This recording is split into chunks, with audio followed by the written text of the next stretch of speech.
আরে নবাবজাদা এখনো পড়ে পড়ে ঘুমোচ্ছে। এই তাড়াতাড়ি ঘুম থেকে ওঠো আর যাও বাজারে যাও।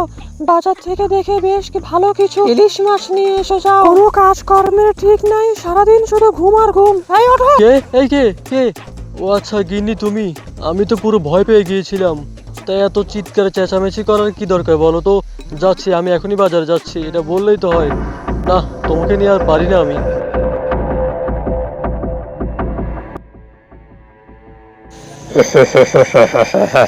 না, এই বনে দেখছি আর কোনো শিকার পাওয়া যাচ্ছে না। এভাবে যে দিনকাল চলতে দেয়া যায় না। আর কতকাল ফলমূল খেয়ে বেঁচে থাকবো। যাই যাই, পাশের এলাকায় ঢুকে পড়ি। সামনে যাকে পাবো তাকেই ধরে খেয়ে ফেলবো। সাকিব সাহেব যথারীতি মাছ কেনার জন্য বাজারের দিকে রওনা করলো।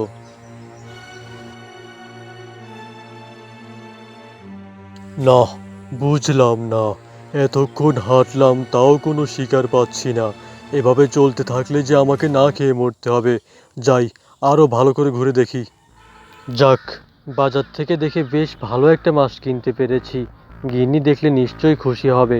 যাই, বাড়ির দিকে দ্রুত গতিতে হেঁটে যাই, নাহলে আবার গিন্নি খুব বকবে, মাছটাও পচে যাবে। তাছাড়া লোক মুখে শোনা যায় এই এলাকায় নাকি এক ভয়ঙ্কর মাছ খেকো রাক্ষস থাকে, যার সামনে পড়লে আর রক্ষে নেই। না, যাই যাই। সাকিব সাহেব দ্রুত গতিতে বাড়ির দিকে রওনা করতে লাগলো।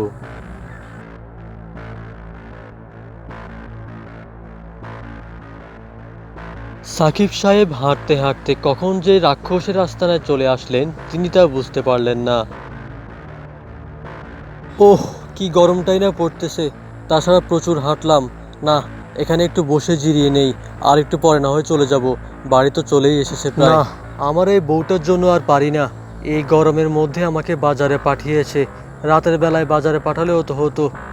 সাকিব সাহেব রাক্ষসের আস্তানায় বসে জিরোতে লাগলেন, কিন্তু তিনি জানতেন না এটা যে এক ভয়ঙ্কর রাক্ষসের আস্তানা।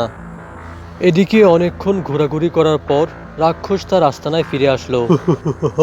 কিরে, কে তুই? তোর তো দেখছি অনেক সাহস, তুই আমার আস্তানায় এসে বসে আছিস। না, তোকে আজকে খাবো, তোর হাতের মাছটাও খাবো।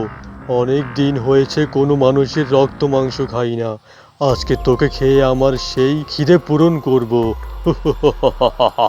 মৃত্যুর জন্য প্রস্তুত হয়ে যা সে মানুষের বাচ্চা। না রাক্ষস, না, দয়া করে এ কথা বলো না। আমি যে জানতাম না এটা তোমার আস্তানা।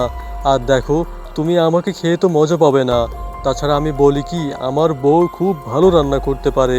তুমি একদিন আমাদের বাড়িতে এসো, তুমি আমার বউয়ের হাতে ভালো মন্দ খাও।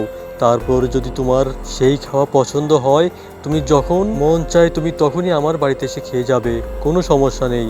ঠিক আছে, আমি তোকে ছেড়ে দিলাম।